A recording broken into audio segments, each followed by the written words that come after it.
জুতাটা উল্টায় রাখছিস আমার। হাসুয়া খাবি? হাসুয়াটা কি? আমি ছিঁড়ে দিচ্ছি, আসো। হ্যাঁ খাবো না, চকোটা আমিই খাবো, আসো। হ্যাঁ আসো, আমি ছিঁড়ে দিই, আসো।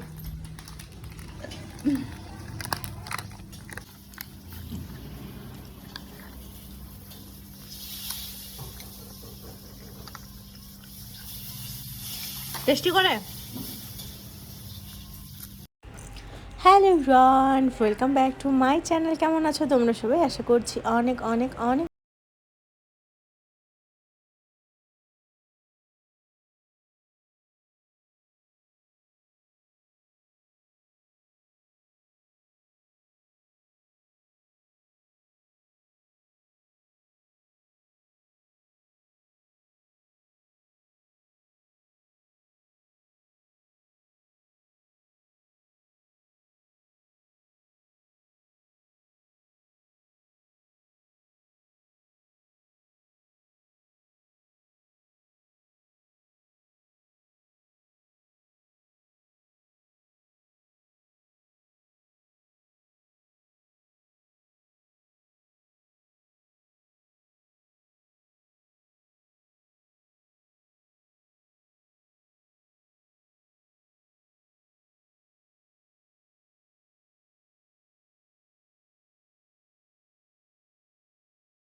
তারপরে তোমরা তো দেখলে, চলে এলাম বাড়ি, একদম সুন্দরভাবে এন্ট্রি হলো। তো আমরা তো সবাই হাসপাতালে ছিলাম, এখানে বড় বৌদি আর কয়েকটা ভাই, ওরা মিলে এটা রেডি করেছিল, বেশ সুন্দর।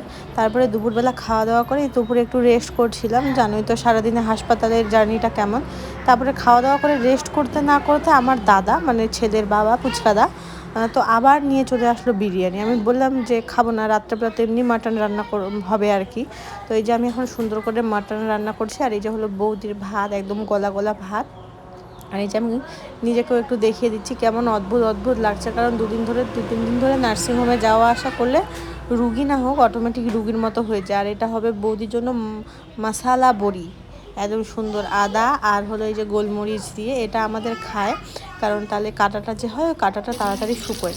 তো এই যেখানে বৌদির জন্য পটল ভাজা হলুদ ছাড়া, আমিও যে কোনো চিকেন মাটন রান্না করলে আলুতে হলুদ দিই না। তো এই যে দেখো আমি মাটনটা বসিয়ে দিলাম। তো আমার একদম মাটন রান্না হচ্ছে।